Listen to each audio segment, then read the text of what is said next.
Episode 5 में हम देखते हैं कि शिंगरन ऑफिस की सारी फाइल्स लेकर बस के अंदर खड़ी होती है और तभी बस का हचका लगता है और उसके हाथ से सारी फाइल्स गिर जाती है। अब ये मन में सोचती है कि ऐसा कैसे हो सकता है कि वो लड़का आज मेरा पीछा नहीं कर रहा है।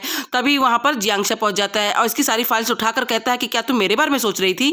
फिर शिंगरन कहती है कि बिल्कुल भी नहीं और अपने मन में सोचती है कि कितने सही टाइम पे पहुंच गया ये।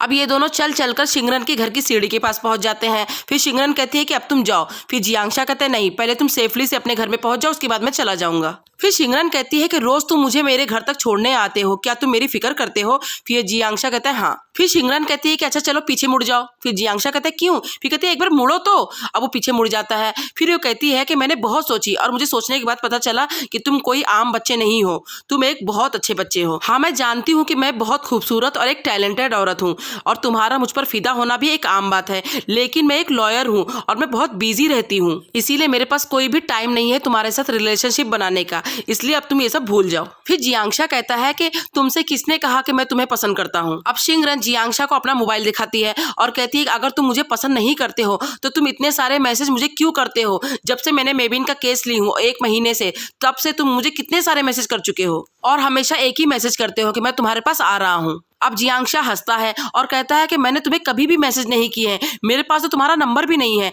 अब उसका मोबाइल लेकर अपने मोबाइल में फोन लगाता है और कहता है कि ये देखो मेरा नंबर और तुम्हें किसी और नंबर से मैसेज आ रहे हैं। फिर शिंगरन कहती है कि अगर तुमने मैसेज नहीं किया तो फिर किसने किया है। अब वो सीढ़ियों पर चढ़कर जाने लग जाती है। फिर पीछे से जियांशा मुस्कुराते हुए कहता है कि इट्स ओके, एम्ब्रेसिंग वाली कोई बात नहीं है। अब वो अपने कमरे में पहुंचकर लेटकर खूब चिल्लाने लग जाती है और कहती है कितनी एम्ब्रेसिंग वाली बात हो गई नीचे, अब मैं दोबारा इसे नजरें कैसे मिलाऊंगी। लेकिन मैं तो इसका नाम भी नहीं जानती हूँ, बस इतना जानती हूँ कि वो स्कूल में पढ़ता है, फिर मैं सोच भी कैसे सकती हूँ कि वो मुझे पसंद करता होगा। अब जियांशा बस स्टॉप पर पहुंच जाता है और शिंगरन का नंबर इसे मिल गया है। वो बहुत ज्यादा खुश होकर इसे सेव कर लेता है और यहाँ पर शिंगरन सोच रही होती है बैठे बैठे कि आखिर मुझे फिर इतने सारे मैसेज कौन भेज रहा था। अब वो सोचती है कि लाओ मैं इसे कॉल लगा कर देखूं। फिर वो कॉल लगाती है और इसी के घर के कमरे से मोबाइल की रिंग बज रही होती है। अब बस स्टॉप पर जियांशा को शिंगरन की बातें याद आ रही होती है कि उसने बोली थी कि 1 महीने से इसको मैसेज आ रहे हैं और जियांशा को उस गुंडे के बारे में भी सोच रहा होता है कि 1 महीने हुए हैं उस गुंडे को जेल से बाहर आए हुए। अब जियांशा को पता लग जाता है कि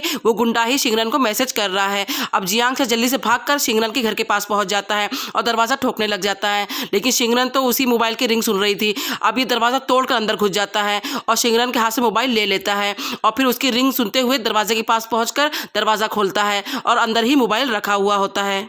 अब ये दोनों पुलिस को बुला लेते हैं और शिंगरन पुलिस को सब कुछ बता देती है कि 1 महीने से कोई इसे मैसेज कर रहा था और फिर आज कॉल लगाने पर वही मोबाइल इसके कमरे में मिला। अब पुलिस कहती है कि ठीक है, हम लोग एक ऑफिसर को यहाँ पर पेट्रोलिंग के लिए लगा देंगे। अब जियांशा कहता है शिंगरन तुम घर पर जाओ, मैं बाकी बात पुलिस से कर लूंगा।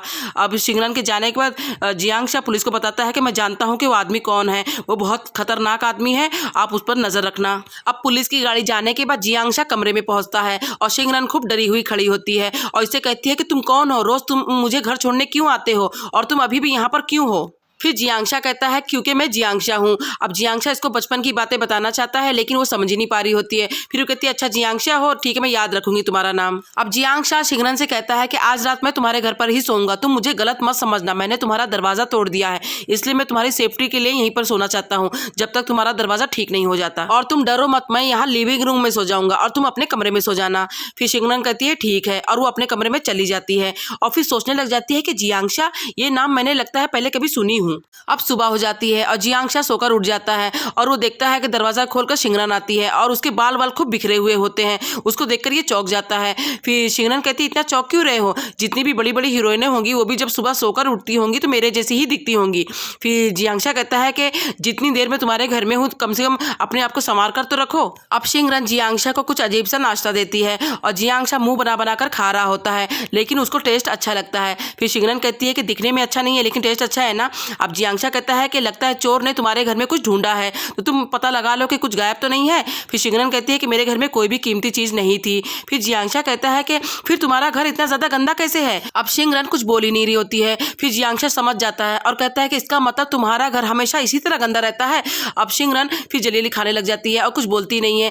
फिर जियांशा अपने मन में कहता है कि कौन कहता है कि तुम्हारा पहला प्यार एकदम ही परफेक्ट होता है, बिल्कुल ही झूठ बात है ये। अब शिंगरन सारी फाइल्स लेकर ऑफिस पहुंच जाती है और अपने बॉस से कहती है कि बॉस देखो मैंने सारा काम कर दिया है, तो अब मुझे न्यू केस दोगे ना। फिर इसके बॉस कहते हैं कि ये तो एक छोटा सी काम था। अब वो बड़ा सी बॉक्स उठाते हैं और कहते हैं कि सारी फाइल्स को करो, फिर मैं नया केस दूंगा। अब वो सारी फाइल्स उठाती है।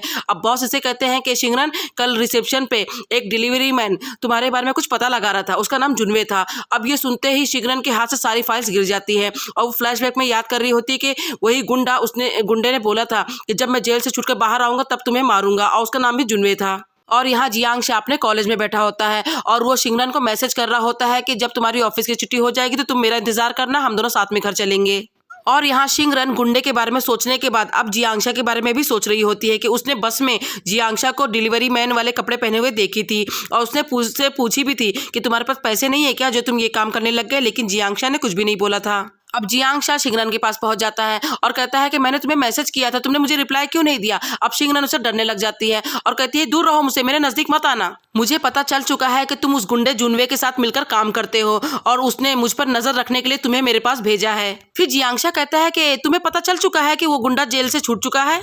फिर शिंगरन कहती कि अच्छा, तो मैंने सही पहचानी कि तुम उसे जानते हो। फिर जियांगशा कहता है कि क्या वो यहाँ पर आया था और उसने तुमसे कुछ कहा है, और इसके पास आने लग जाता है। फिर शिंगरन कहती है कि दूर रहो मुझसे वरना मैं पुलिस बुला लूंगी। अब ये कहता है कि ठीक है, मैं कुछ नहीं बोलूंगा, मुझे पता है कि तुम मेरी बात अभी नहीं सुनोगी, लेकिन मुझ पर भरोसा रखो, मैं तुम्हें बिल्कुल भी नुकसान नहीं पहुंचाऊंगा। और ये बोलकर वहां से जाने लग जाता है। तभी वहां पर बॉस पहुंच जाता है और कहता है कि शिंगरन ये तुम्हारा भाई था। शिंगरन कहती नहीं। फिर कहते हैं नहीं, उस दिन नशे की हालत में तुम्ही ने तो कहा था कि तुम्हारा भाई है। फिर शिंगरन कहती है मेरा भाई नहीं है और मैं इसे दोबारा देखना भी नहीं चाहती।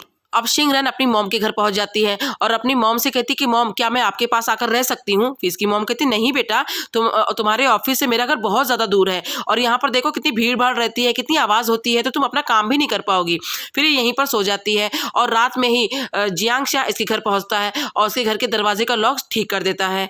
अब सुबह हो जाती है और शिंगरन अपने ऑफिस पहुंचती है और ऑफिस के बाहर से ही जियांगशा शिंगरन को देख रहा होता है। अब वो उसको मैसेज करता है कि केयरफुल रहना। अब शिंगरन मैसेज पढ़ती है और सोचती है कि केयरफुल रहना, कहीं ये धमकी तो नहीं दे रहा है मुझे। अब वो जल्दी से इस नंबर को ब्लॉक कर देती है। अब शिंगरन अपने बॉस के पास पहुंचती है और कहती है कि मैंने सारा काम कर दी हूँ। फिर इसका बॉस कहता है कि देखो कितनी मिस्टेक की है तुमने और तुम इतना ज़्यादा काम क्यों करती हो। मैं कोई जालिम बॉस तो नहीं हूँ जो अपने स्टाफ को मशीन समझे, और हाँ, तुम अपने निजी मामले ऑफिस तक मत लाया करो। फिर शिंगरन कहती मैंने क्या की। फिर इसका बॉस कहता है कि कल तुम्हारा बॉयफ्रेंड आया था, तुम दोनों लड़ रहे थे। फिर कहती कौन बॉयफ्रेंड। फिर कहता है कि तुमने कहा था ना कि वो तुम्हारा भाई नहीं है, तो तुम्हारा बॉयफ्रेंड ही होगा ना। फिर शिंगरन कहती है कि वो मेरा बॉयफ्रेंड नहीं है, वो बहुत खतरनाक इंसान है। अब हम देखते हैं कि गुंडे का बॉस उसको ना कुछ सामान दे रहा होता है और कहता है कि ये आज डिलीवरी कर देना। फिर वो गुंडा कहता है कि आज जोंगजी नहीं आया।